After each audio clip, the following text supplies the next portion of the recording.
আসসালামু আলাইকুম ফ্রেন্ডস, আশা করি সবাই ভালো আছেন। তো আমরা অনেক সময় কী করি যে অফিস থেকে বিভিন্ন অফার দিলে, কম দামে কোনো অফার দিলে, অফার বলতে আপনার সিম কম দামে বিক্রি করবে এরকম কোনো অফার দিলে আমরা একসাথে 4-5টা সিম নিয়ে এমবি এবং মিনিটগুলো শেষ করে আমরা সিমগুলো ফেলে দিই।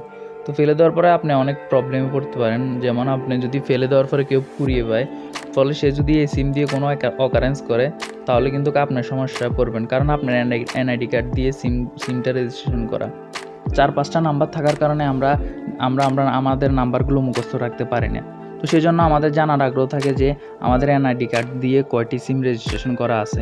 তো আজকে আমি আপনাদের এই ভিডিওতে দেখাবো যে আপনার এনআইডি কার্ড দিয়ে কয়টি সিম রেজিস্ট্রেশন করা আছে।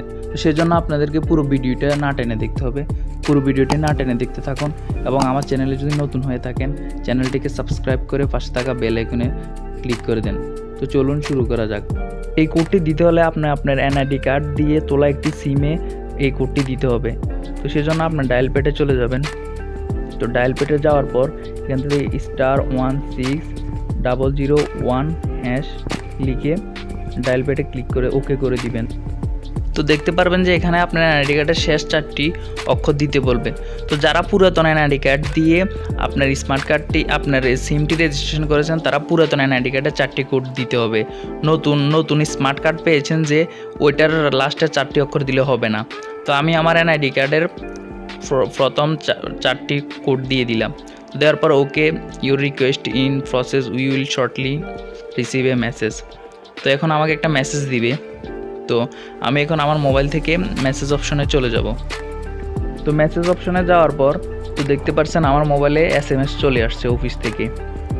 তো এখানে যাওয়ার পর আপনি দেখাবো যে টোটাল 2, অর্থাৎ আমার এনআইডি কার্ড দিয়ে 2টি সিম রেজিস্ট্রেশন করা। তো আপনার মোবাইল নাম্বারের প্রথম 3 অক্ষর দিবে এবং শেষের 3 অক্ষর দিবে। তাহলে বুঝতে পারবেন যে আপনার এনআইডি কার্ড দিয়ে কোন সিমগুলো তোলা। তো আপনার মোবাইল দেখতে পাচ্ছেন এখানে আমার দোনোটা মোবাইল নাম্বার শো করতেছে। তো এই জিনিসটা করার জন্য আপনার 2টা জিনিস অবশ্যই মাথায় রাখতে হবে। এক হচ্ছে আপনার এনআইডি কার্ড দিয়ে যে সিমটা তোলা আছে এই সিমে কোডটি দিতে হবে। আরেকটা হচ্ছে আপনার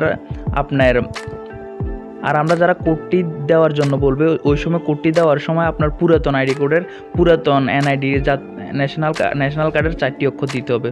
অর্থাৎ যারা নতুন স্মার্ট কার্ড পেয়েছি, স্মার্ট কার্ডের শেষ 4টি অক্ষর দিলে হবে না।